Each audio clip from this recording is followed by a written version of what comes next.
RTE act 2009 के second class के अंदर आप सबका स्वागत है। हमने जितना पढ़ लिया था उसके आगे हम परिचय के अंदर आगे की बातें आज हम देखने वाले हैं। तो सबसे पहले हमें बात करनी है राइट टू एजुकेशन एक्ट की बात करनी है। तो मैंने कहा था RTE act 2009, RTE act 2009, RTE act 2009 ये कानून बना। क्या बना? इसे हमने क्या बनाया? कानून बनाया। ये देखो कानून बनाया। कानून बनाने के लिए, इसे कानून बनाने के लिए हमें क्या करना पड़ेगा? इसे कानून बनाने के लिए, इसे कानून बनाने के लिए हमें क्या करना पड़ेगा? इसे कानून बनाने के लिए हमें क्या करना पड़ेगा? संविधान संशोधन करना पड़ेगा। कौन सा संविधान संशोधन करके आरटीई एक्ट को बनाया गया? संविधान संशोधन करना पड़ेगा। कौन सा संविधान संशोधन किया? कानून बनाने के लिए आरटीई एक्ट 2009 को कानून बनाने के लिए हमने संविधान संशोधन करना पड़ेगा। संविधान संशोधन क्या? 86वां संविधान संशोधन 2002। ये कब किया गया था? ये 1 दिसंबर 2002 को किया गया। हमने आरटीई एक्ट 2009 को कानून बनाने के लिए 86वां संविधान संशोधन हमने 2002 किया, जो 1 दिसंबर 2002 किया गया। जो हमने कब किया? 1 दिसंबर 2002 को किया। अब आरटीई एक्ट जो 2009 है वो कानून बना दो रूप में। आरटीई एक्ट 2009 ये जो कानून बना, ये कानून बना कितने रूप में? ये कानून बना दो रूप में। कानून बना कितने रूप में? दो रूप में। कानून बना दो रूप में। कितने रूप में बना? दो रूप में। बालक के लिए कानून बना 86वें संविधान संशोधन 2002 के अंदर हमने जो कानून बनाया, ये कानून हमने दो रूप से बनाया, दो रूप में बनाया, दो काम के लिए बनाया। बालक के लिए कितने रूप में बना? आरटीई एक्ट 2009 जो 86वें संविधान संशोधन के तहत कानून बना, कितने रूप में बना? दो रूप में बना। बालक के लिए और बालक के माता पिता के लिए। ये कानून का एक रूप था बालक के लिए बना, बालक के लिए और बालक के माता पिता के लिए। किसके लिए? बालक के माता पिता के लिए, माता पिता के लिए, पिता के लिए। बालक के लिए जो कानून बना मूल अधिकार के रूप में बना। कौन सा अधिकार के रूप में बना? मूल अधिकार के रूप में कानून बना। मूल अधिकार के रूप में बालक को निःशुल्क अनिवार्य शिक्षा प्राप्त करने का उसका क्या जोड़ा गया? मूल अधिकार बनाया गया। और मूल अधिकार के रूप में बालक के लिए कानून बना। अनुच्छेद अनुच्छेद कौन सा? 21A, अनुच्छेद 21A जोड़कर मूल अधिकार के रूप में संविधान के भाग 3 में, कौन से? संविधान के भाग 3 में अनुच्छेद 21A जोड़कर, संविधान के भाग 3 में अनुच्छेद 21A जोड़कर हमने आरटीई एक्ट को बालक के लिए कानून बनाया। मूल अधिकार के रूप में कानून बनाया। कौन से अधिकार के रूप में कानून बनाया? मूल अधिकार के रूप में कानून बनाया। और मूल अधिकार के रूप में हमने कानून बनाया। और ये मूल अधिकार क्या कहता है? कक्षा 6 से, देखो कक्षा 1 से 8 तक की, कक्षा 1 से 8 तक की, कक्षा 1 से 8 तक की 6 से 14 वर्ष के आयु की, 6 से 14 वर्ष की आयु के बालक बालिका को, बालक बालिका को, बालक बालिका को, बालक बालिका को, बालक बालिका को निःशुल्क व अनिवार्य रूप से शिक्षा दी जाएगी। क्या दी जाएगी? निःशुल्क व अनिवार्य रूप से, निःशुल्क व अनिवार्य रूप से शिक्षा प्राप्त करने का अधिकार है। क्या प्राप्त करने का अधिकार है? शिक्षा प्राप्त करने का अधिकार। निःशुल्क व अनिवार्य रूप से शिक्षा प्राप्त करने का अधिकार है। कक्षा 6 से 14 वर्ष की आयु के बालक बालिका को निःशुल्क व अनिवार्य रूप से, कौन से? निःशुल्क व अनिवार्य रूप से शिक्षा प्राप्त करने का अधिकार है। 6 से 14 वर्ष के जितने भी बालक बालिका है उन्हें निःशुल्क व अनिवार्य रूप से शिक्षा प्राप्त करने का अधिकार है। अनुच्छेद 21A ये उन्हें अधिकार प्रदान करता है। अनुच्छेद 21 से कौन से संविधान संशोधन के तहत जोड़ा गया? तो 86वें संविधान संशोधन 2002, 86th amendment of constitution 2002, 86th amendment of constitution 2002, 86वें संविधान संशोधन 2002 के तहत आपको शिक्षा को मूल बालक के लिए मूल अधिकार के रूप में अनुच्छेद 21 एक भाग 3 के अंदर जोड़ा गया, जिसके बाद 6 से 14 वर्ष के बालक बालिका को निःशुल्क अनिवार्य रूप से शिक्षा प्राप्त करने का अधिकार होगा और ये अधिकार कोई भी उसे नहीं छीन सकता है। दूसरा है आरटी एक्ट को मैंने कहा दो रूप में बनाया गया। पहला रूप बालक बालिकाओं के लिए मूल अधिकार के रूप में बनाया गया, 21A जोड़ा गया मूल अधिकार के रूप में अनुच्छेद 21A संविधान के भाग 3 में जोड़ा गया, जिसके तहत 6 से 14 वर्ष के बालक बालिकाओं को निःशुल्क व अनिवार्य रूप से शिक्षा प्राप्त करने का अधिकार होगा कक्षा 1 से 8 तक की। किस रूप में? कक्षा 1 से 8 रूप में। अब बालक के माता पिता के लिए किस रूप में इसे बनाया गया? बालक के माता पिता के लिए इसे बनाया गया मूल कर्तव्य के रूप में। बालक के माता पिता के लिए अधिनियम बना किस रूप में बना? मूल कर्तव्य के रूप में बना, मूल कर्तव्य के रूप में, मूल कर्तव्य के रूप में। बालक के माता पिता के लिए अधिनियम बना किस रूप में? मूल कर्तव्य के रूप में। मूल कर्तव्य के रूप में संविधान के भाग 4 क, संविधान के भाग 4 क में मूल कर्तव्य के रूप में बालक के माता पिता के लिए आरटीई एक्ट 2009 को जोड़ा गया। भाग 4 क के रूप में बालक के मूल कर्तव्य, बालक के माता पिता के लिए मूल कर्तव्य के रूप में जोड़ा गया, जिसका उल्लेख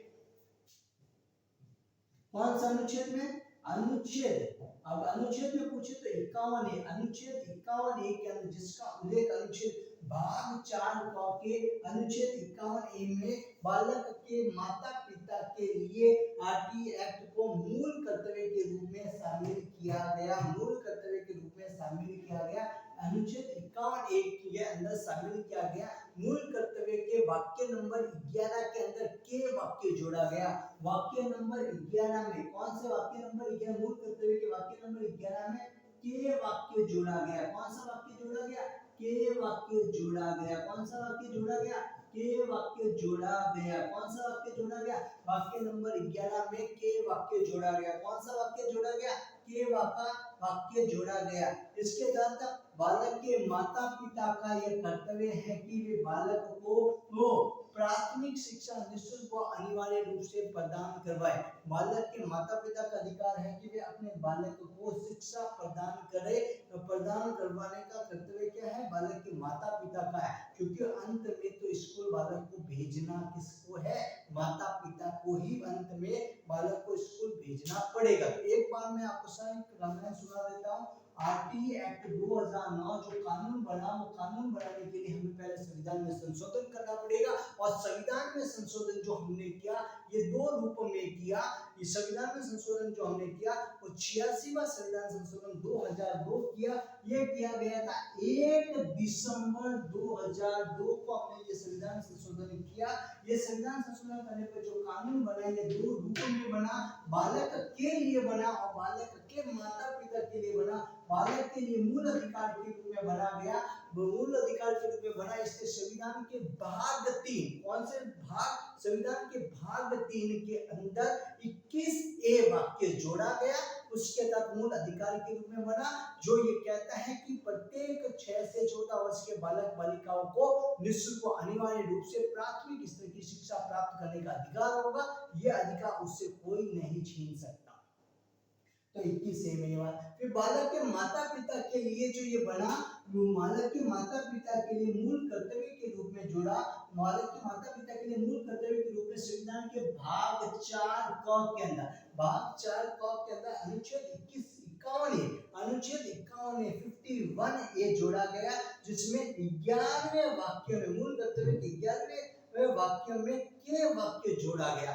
के वाक्य जोड़ा गया कि बालक के माता पिताओं का यह कर्तव्य है कि वे बालक को प्राथमिक स्तर की शिक्षा प्रदान करें। क्या करें? बालक को प्राथमिक स्तर की शिक्षा शिक्षा प्रदान करे, ये बालक के माता पिताओं का कर्तव्य होगा। ये आरटीई एक्ट 2009 के अंदर ये बातें कही जाती हैं। जब ये एक्ट बना तब, तो ये एक्ट बनने की जो प्रक्रिया के अंदर दो जो नई बातें थी वो मैंने आपको क्लियर कर दी है। अब हम इस आरटीई एक्ट के बारे में बातें करेंगे। आरटीई एक्ट के बारे में जब हम बात कर रहे हैं तो मुझे पूछा जाता है आरटीई एक्ट 2009 के बारे में सब बता दो, तो मैं इसके एक्ट के बारे में बता रहा हूँ। इस एक्ट के अंदर कुल 7 अध्याय है। कितने अध्याय है? 7 अध्याय है, 7 चैप्टर्स होते हैं। इसमें कुल कितने सेक्शंस हैं? इसमें 38 सेक्शन, 38 धाराएं होती है। कितनी धाराएं होती है? 38 धाराएं हैं। और इसमें कुल कितने शेड्यूल है? SCHEDULE कुल कितनी शेड्यूल है? इसमें एक शेड्यूल है। शेड्यूल का अर्थ होता है अनुसूची। इसमें कुल कितनी अनुसूची है? एक अनुसूची है। 7 अध्याय है। कुल कितने अध्याय है? अध्याय कितने हैं? 7 अध्याय है। और इसमें धारा कितनी है? इसमें 38 धारा है। और अनुसूची कितनी? एक अनुसूची है। कितनी अनुसूची है? एक अनुसूची है। एक अनुसूची है। अब 7 अध्याय कौन से हैं? 38 धाराएं कौन सी है? अनुसूची एक कौन सी है? 1 से लगा के 7 तक की गिनती लिख दो, ये 7 अध्याय हो जाते हैं। अब इसी एक्ट के बारे में एक और बात आपको पता होनी चाहिए कि ये लोकसभा में कब पास हुआ, राज्यसभा में कब पास हुआ, राष्ट्रपति से स्वीकृति कब मिली। तो लोकसभा में ये 20 जुलाई 2009 को पारित होता है। राज्यसभा के अंदर ये पास होता है 4 अगस्त 2009 को। ये लोकसभा में पेश किया जाता है। लोकसभा से ये पास होता है। राष्ट्रपति के द्वारा इसे मंजूरी दी जाती है 26 अगस्त 2009 को। 27 तारीख को ये गजट में प्रकाशित होता है। गजट में प्रकाशित होता है। और 1 अप्रैल 2010 को ये संपूर्ण भारतवर्ष में लागू होता है। जम्मू और कश्मीर राज्य को छोड़कर, जम्मू और कश्मीर में 2019 के अंदर ये लागू हुआ था। जम्मू और कश्मीर 2019 में लागू होता है, लेकिन जम्मू और कश्मीर को छोड़ के संपूर्ण भारतवर्ष में ये 1 अप्रैल 2010 को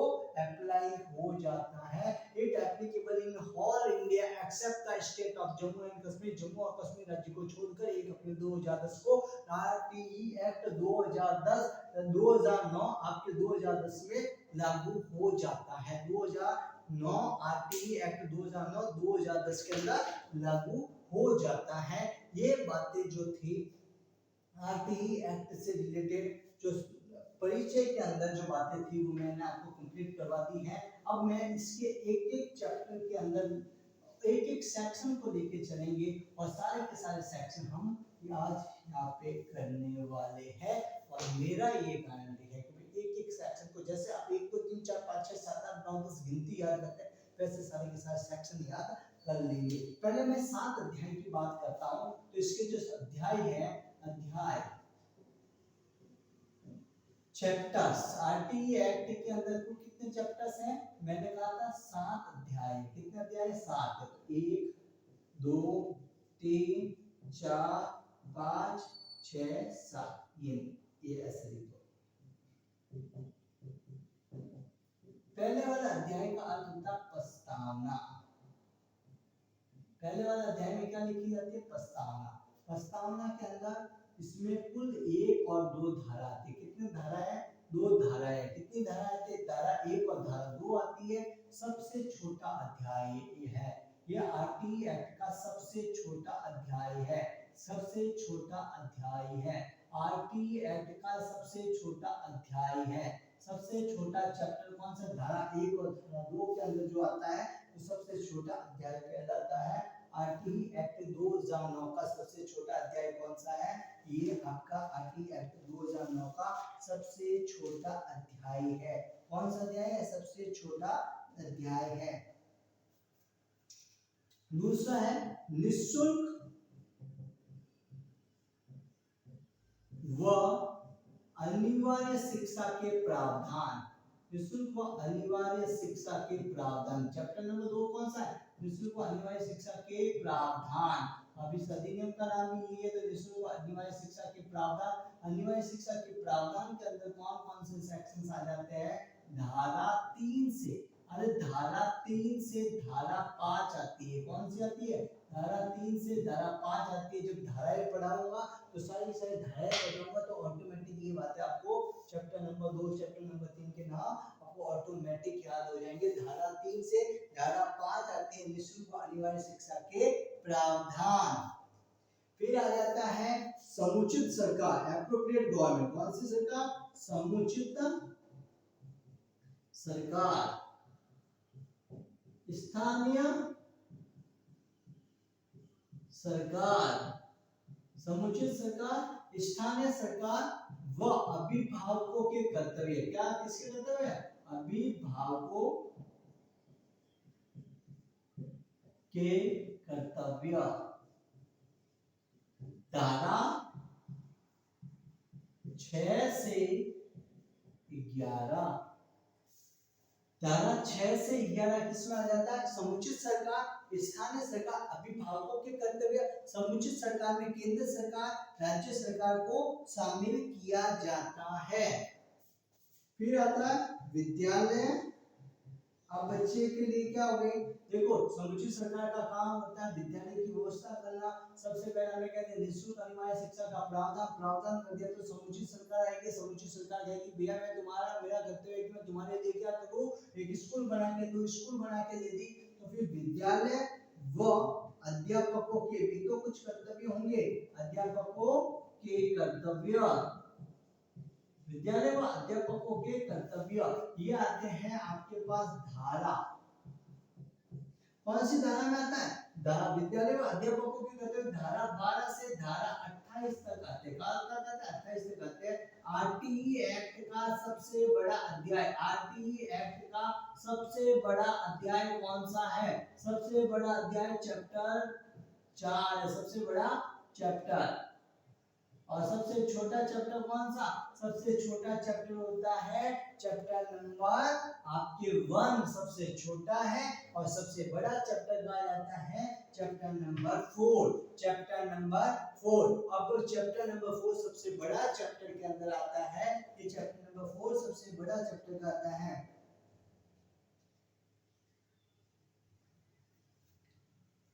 चैप्टर नंबर 5 प्रारंभिक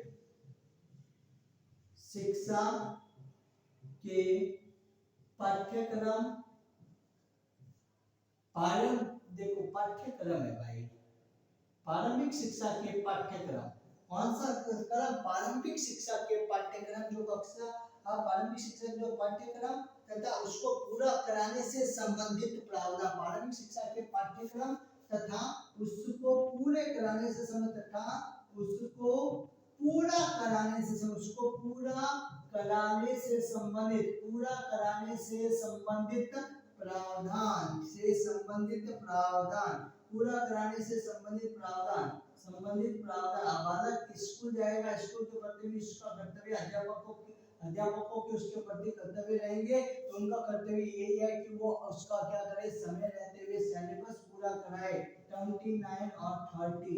हालांकि इसमें भी सेक्शन कितने हैं? 2 है। धारा 29 और धारा 30 2 सेक्शन ही आती है। लेकिन सबसे छोटा आपके अध्याय नंबर 1 कहलाता है, सबसे बड़ा अध्याय नंबर 4 कहलाता है। सबसे छोटा अध्याय नंबर 1 होता है और सबसे छोटा अध्याय नंबर 4 है। सबसे छोटा कौन सा है? अध्याय नंबर 1 है। और सबसे छोटा अध्याय नंबर, सबसे बड़ा कौन सा है? अध्याय नंबर 4 है। और सबसे छोटा अध्याय नंबर 1 है। कौन सा है? 1 है, 1 है। फिर आ जाता है बाल अधिकार का संरक्षण, बाल अधिकारों का संरक्षण, बाल अधिकारों का संरक्षण, बाल अधिकारों का संरक्षण। बच्चों को लाभ आ गया है बाल अधिकार संरक्षण आयोग मिलने से। तो धारा नंबर, धारा 30 से धारा 31 से 34 इसमें आती है। और फिर आ जाता है लास्ट में प्रकीर्णन, या इसको लोग कहते हैं सारांश, जिसमें आ जाती है लास्ट की धारा कितनी बची? धारा 35 से 38 ये बात होती है।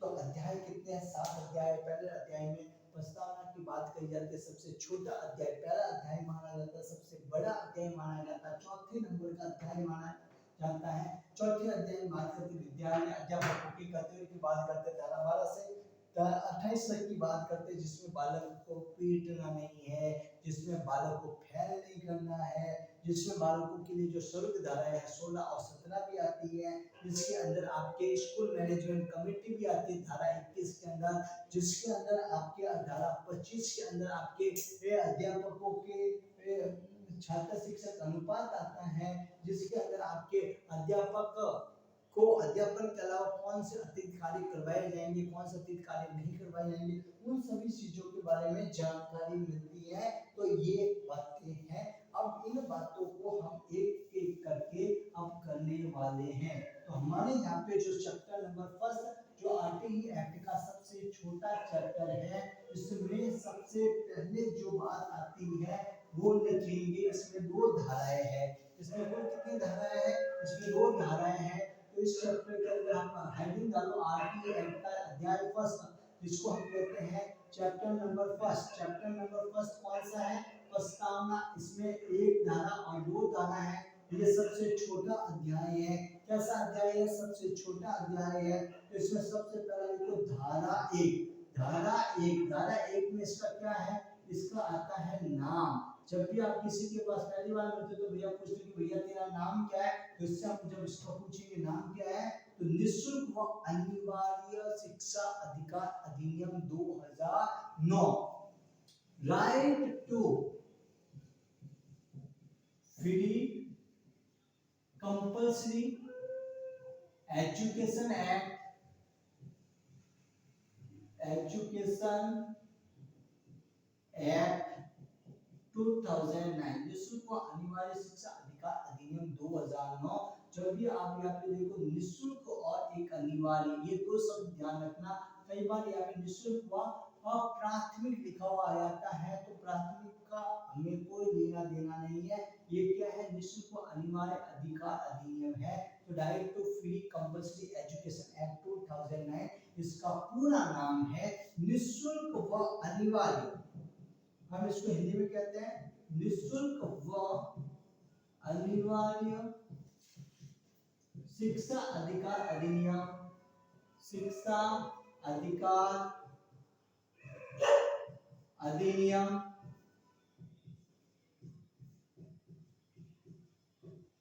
2009, निःशुल्क व अनिवार्य शिक्षा अधिकार अधिनियम 2009 इसका पूरा नाम है। इसका पूरा नाम है। ये 1 अप्रैल, यह 1 अप्रैल 2010 को संपूर्ण भारत में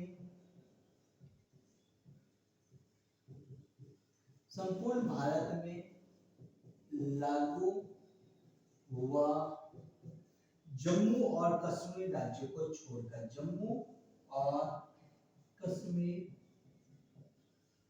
राज्य को छोड़कर।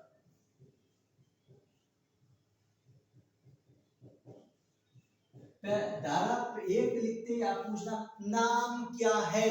RTE act. नाम क्या है? RTE act, right to free compulsory education act 2009, right to free compulsory education act 2009, निःशुल्क व अनिवार्य शिक्षा अधिकार अधिनियम 2009, निःशुल्क व अनिवार्य शिक्षा अधिकार अधिनियम 2009 1 अप्रैल 2010 को संपूर्ण भारतवर्ष में लागू होता है, जम्मू और कश्मीर राज्य को छोड़ के। किसको छोड़ के? जम्मू और कश्मीर राज्य को छोड़ के। तो धारा 1 कहती है नाम क्या है? RTE act 2009, act 2009। धारा 2, धारा 2 दो में क्या आती है? परिभाषाएं। परिभाषाएं किसकी? तो मैंने कहा इसका पूरा नाम है निःशुल्क व अनिवार्य शिक्षा अधिकार अधिनियम 2009। तो इसमें पहली बात तो आती है शिक्षा। तो ये कैसी शिक्षा की बात करता है? कैसी शिक्षा? प्राथमिक शिक्षा। कैसी शिक्षा? प्राथमिक प्रारंभिक शिक्षा की बात करता है। कैसी शिक्षा की बात करता है? प्रारंभिक शिक्षा की बात करेगा। कौन सी शिक्षा की बात करेगा? प्रारंभिक शिक्षा की बात करता है कक्षा 1 से, अरे कक्षा 1 से 8 तक के बालक बालिकाओं की शिक्षा की बात करता है। कैसी शिक्षा? इसमें पहला शब्द आता है शिक्षा। तो शिक्षा की परिभाषा क्या है? प्रारंभिक शिक्षा जो कक्षा 1 से 8 तक की शिक्षा की बात करता है। अब मैं आपको बता देता हूँ, हमारे यहाँ पे जो शिक्षा है, शिक्षा 3 प्रकार की होती है। एक होती है आपके पास, देखो, प्रारंभिक शिक्षा। एक कैसे होती है? एक होती है प्रारंभिक शिक्षा, एक होती है कौन सी? माध्यमिक शिक्षा। और एक कौन सी शिक्षा होती है भाई? एक कौन सी शिक्षा होती है? उच्च शिक्षा। ये तो होती है कॉलेज की एजुकेशन, जो कक्षा 12 के बाद में, 12 के बाद, कक्षा 12 के बाद की। माध्यमिक शिक्षा कौन सी होती है? 9 से 12 की, 1 से 8 तक की प्रारंभिक शिक्षा। प्रारंभिक शिक्षा को हम मानते हैं प्राथमिक शिक्षा और उच्च प्राथमिक शिक्षा। कौन सी शिक्षा? उच्च प्राथमिक शिक्षा। कक्षा 1 से 5 तक, 6 से 8 तक की होती है। तो आरटीई एक्ट सिर्फ और सिर्फ प्रारंभिक शिक्षा की बात करता है, माध्यमिक शिक्षा और उच्च माध्यमिक शिक्षा और उच्च शिक्षा की बात नहीं करता। आरटीई एक्ट सदैव प्रारंभिक शिक्षा की बात करेगा, ये कभी भी माध्यमिक शिक्षा और उच्च शिक्षा की बात नहीं करता। अगर आपसे पूछा जाए आरटीई एक्ट 2009 की सबसे बड़ी कमी है, तो ये सिर्फ और सिर्फ प्रारंभिक शिक्षा की बात करता है, कक्षा 1 से 8 तक की शिक्षा की बात करता है, उसके बाद वाली शिक्षा की बात नहीं करता। 6 से 14 वर्ष के आयु के बालक बालिकाओं को शिक्षा देने की बात करता है, उसके बाद वाले आयु के बालक बालिकाओं की शिक्षा की बात आरटीई एक्ट 2009 नहीं करता। कभी भी ये माध्यमिक शिक्षा, उच्च शिक्षा की बात नहीं करेगा, सिर्फ और सिर्फ प्रारंभिक शिक्षा की बात करेगा, प्राइमरी एजुकेशन की बात करता है। कौन सा एजुकेशन की बात करता है? प्राइमरी एजुकेशन की बात करता है। क्लास 1 टू क्लास 8 के लिए एजुकेशन की बात करता है। कभी भी ये 9, 10, 11, 12 के एजुकेशन की बात नहीं करता है, नहीं करता है और नहीं करता है। ठीक है, आई बात समझ में? आगे समझ में तो आगे चले। चलो चलो चलो चलो चलो जल्दी चलते हैं, फटाफट हो जाएगा झटाझट। तो शिक्षा की बात, और मैं पूछ रहा हूँ शिक्षा किसको देंगे? अरे खुद पढ़ोगे या किसी को पढ़ाओगे? और शिक्षा देने वाला होता है एक अबोध। अबोध कौन होता है? बालक। तो शिक्षा किसको दी जाएगी? बालक। बालक कौन? तो बालक की आयु। बालक कौन सा बालक? तो मैंने कहा ये ऐसा होता है बालक। ऐसा देखो, सामान्य बालक, सामान्य बालक की दशा में, सामान्य दशा में से सामान्य बालक होता है, तो 6 से 14 वर्ष के बालक को, 6 से 14 वर्ष के बालक को शिक्षा दी जाएगी। तो सामान्य बालक जिसकी आयु 6 से 14 वर्ष है, उसे आरटीई एक्ट के तहत निःशुल्क व अनिवार्य शिक्षा प्राप्त करने का अधिकार होगा, उसे शिक्षा दी जाएगी। और दिव्यांग बालक की दशा में, कौन से बालक की दशा में? दिव्यांग बालक की दशा में, दिव्यांग बालक की दशा में 6 से 18 वर्ष आयु की गई है। कितनी वर्ष की गई है? दिव्यांग बालक की दशा में 6 से 18 वर्ष आयु की गई है। अब मैंने कहा बालक कैसा है? अब मैंने कहा बालक कैसा है? आपने कहा बालक की परिभाषा धारा 2 में दी रखी है। मैंने कहा बालक कैसा है? तो बालक दो प्रकार का हो सकता है। एक हो सकता है अभाव में रहने वाला, अभावग्रस्त बालक। कैसा बालक? अभावग्रस्त बालक। एक हो सकता है वंचित बालक। वंचित बालक, ये दो शब्द लिखे हुए आते हैं। मैंने कहा बालक कैसा है? मैंने कहा अभावग्रस्त बालक हो सकता है या वंचित बालक हो सकता है। अभावग्रस्त बालक वे होते हैं ऐसे बालक जो बीपीएल के अंदर आते हैं, बिलो पॉवर्टी लाइन के अंदर, ऐसे बालक जिनका परिवार बीपीएल में आता है, जिनके परिवार की वार्षिक आय, कौन सी आय? वार्षिक आय 2.5 लाख रुपए से कम है। किससे कम है? वार्षिक आय 2.5 लाख रुपए से कम है। ध्यान रखना, वार्षिक आय 2.5 लाख रुपए से कम है। ऐसे बालक जिनकी वार्षिक आय 2.5 लाख रुपए से कम है। याद रखना वार्षिक आय, आगे वार्षिक शब्द होना जरूरी है। अगर ऑप्शन में 2.5 लाख मासिक आय 2.5 लाख से कम है, वार्षिक आय 2.5 लाख से कम है और त्रैमासिक आय 2.5 लाख से कम है, और आपके वर्षानुवर्ष की आय 2.5 लाख से कम है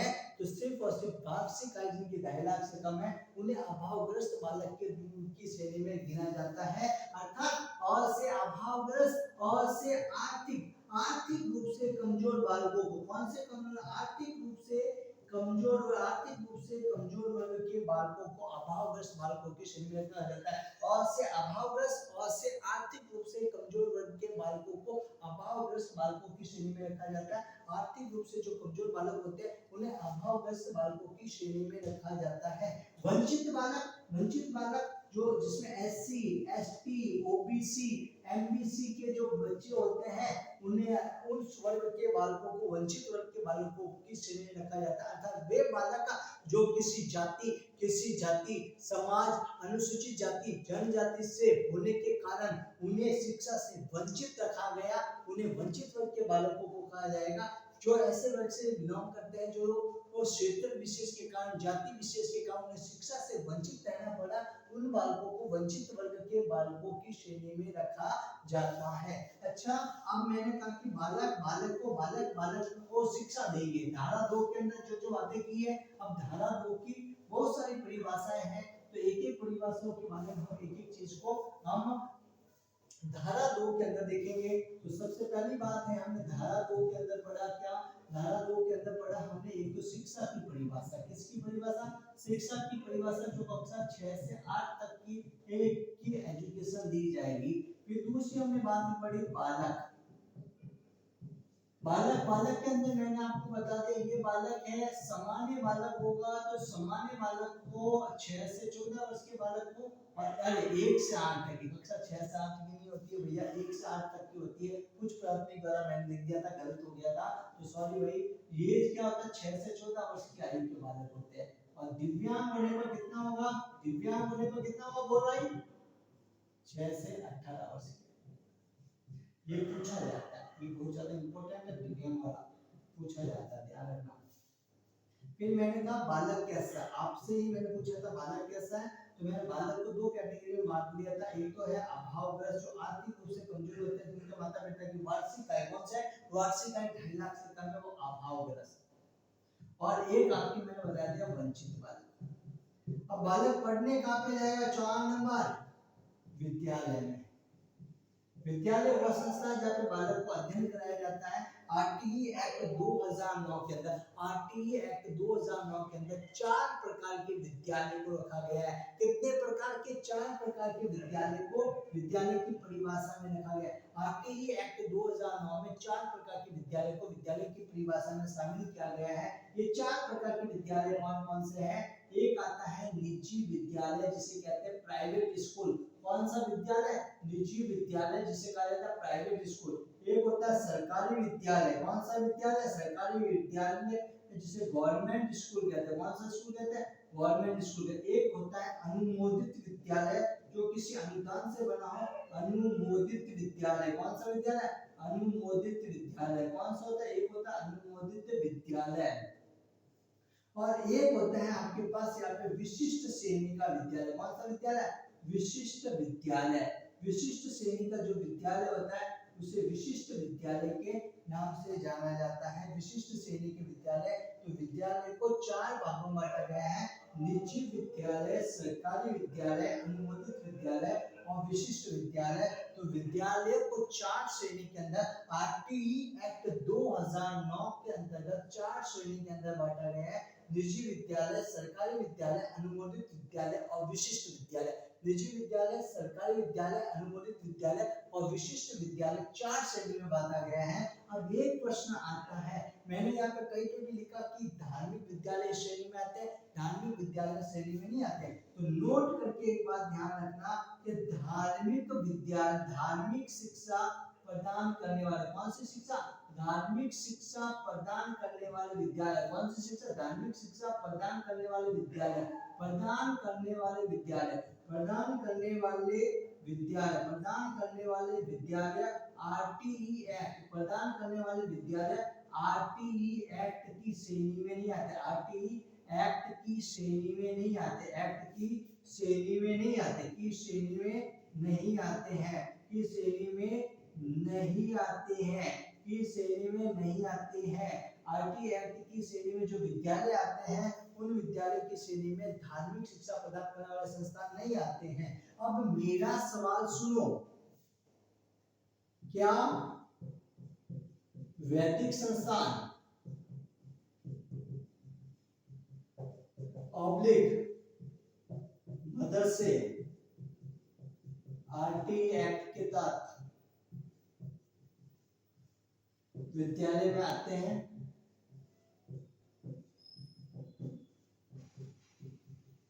मदरसे में कैसी शिक्षा दी जाती है? मुस्लिम धर्म से संबंधित शिक्षा दी जाती है। वैदिक गुरुकुलों के अंदर वेदों से संबंधित होता है, वेद किसी एक धर्म विषय से संबंधित है, हिंदू धर्म से संबंधित है, इसलिए वो धार्मिक विद्यालय से संबंधित बात होगी। और धार्मिक विद्यालय आरटी एक्ट में आते हैं क्या? आरटी एक्ट में नहीं आते हैं। तो अब आपके सामने ऐसा ही एक सवाल पूछा गया था, जो सवाल पूछा गया था हकीकत में एग्जाम के अंदर, इनमें से आरटी एक्ट 2009 के तहत विद्यालय की परिभाषा में, विद्यालय की परिभाषा में शामिल नहीं है, ये सवाल पूछा गया। ऑप्शन ए था निजी विद्यालय, बी था सरकारी विद्यालय, सी था वैदिक विद्यालय,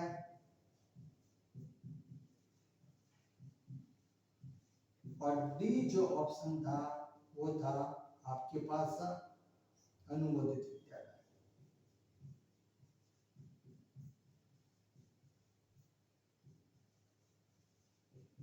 विशिष्ट विद्यालय में विशिष्ट प्रकार के बच्चे होते हैं, जो गहरे होते हैं, गूंगे होते हैं, उन बच्चों के लिए होता है।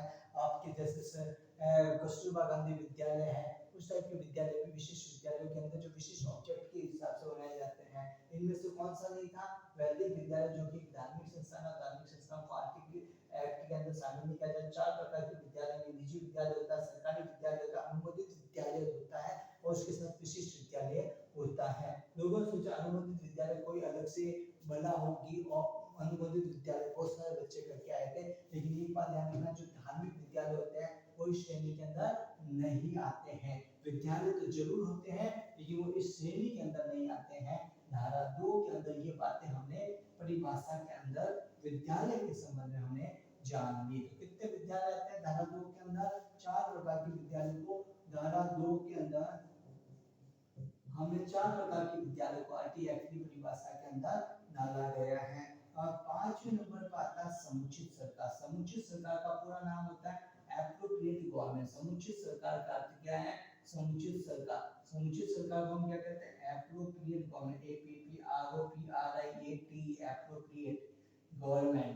समुचित सरकार मतलब ऐसी सरकार जो केंद्र सरकार, समुचित सरकार का तात्पर्य केंद्र सरकार और राज्य सरकार का मिश्रित स्वरूप, मतलब central government plus state government बराबर होता है एप्रोप्रिएट गवर्नमेंट, समुचित सरकार। केंद्र सरकार और राज्य सरकार का मिश्रित स्वरूप समुचित सरकार कहलाता है। अर्थात कि central government plus state government equals to AG, appropriate government के रूप में जाना जाता है। आई बात समझ में? Central government plus state government AG के रूप में जाना जाता है, एप्रोप्रिएट गवर्नमेंट समुचित सरकार के रूप में जाना जाता है।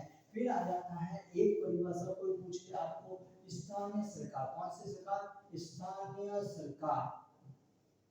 स्थानीय सरकार, स्थानीय सरकार में आ जाता है नगर पालिका,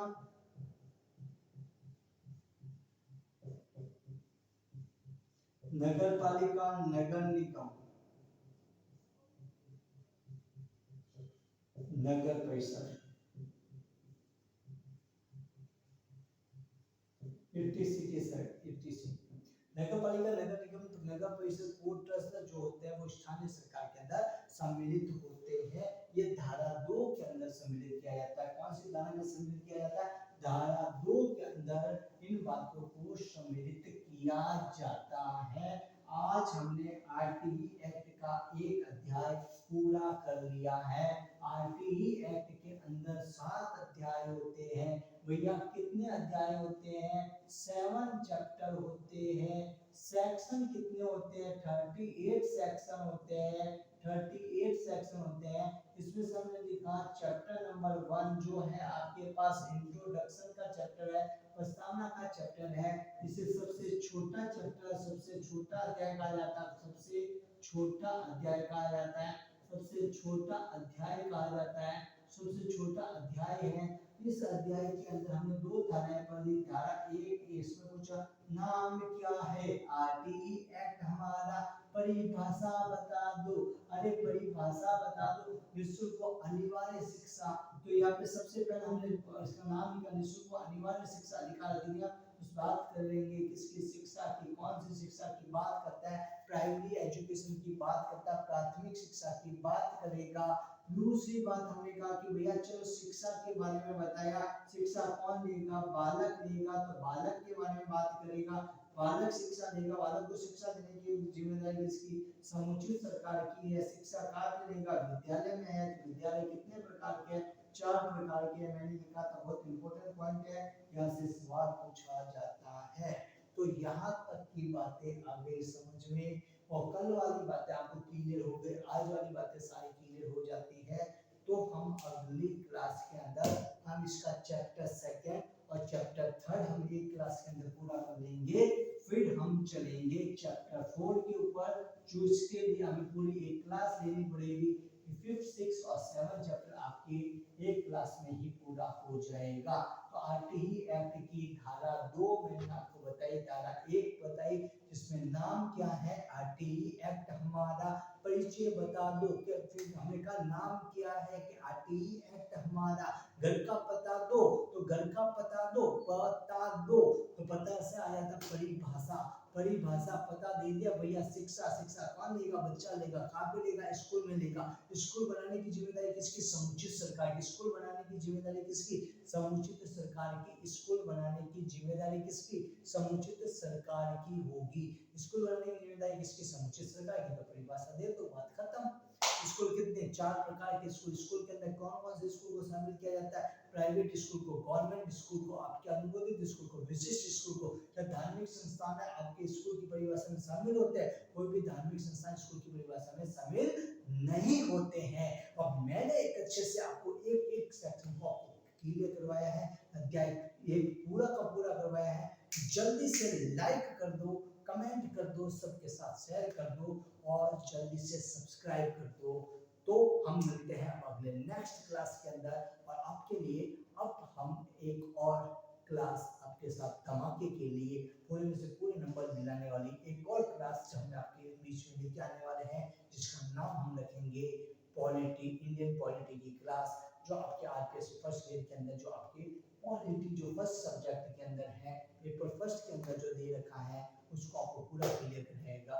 उसके बाद हम भूगोल लाएंगे, विज्ञान लाएंगे, सारी क्लास लेके आएंगे। लेकिन आपका प्यार ऐसे ही बना रहना चाहिए। तो आप जल्दी से जल्दी हमें कमेंट कीजिए, और जल्दी से जल्दी लाइक कीजिए, और सब्सक्राइब कीजिए। सबसे बड़ी बात है सब्सक्राइब कीजिए, क्योंकि हमने फीस नहीं मांगी है, हमने प्रेम के रूप में लाइक और सब्सक्राइब मांगा है, वो आपको करना है। चलो ठीक है, हम मिलते हैं अगली नेक्स्ट क्लास के अंदर।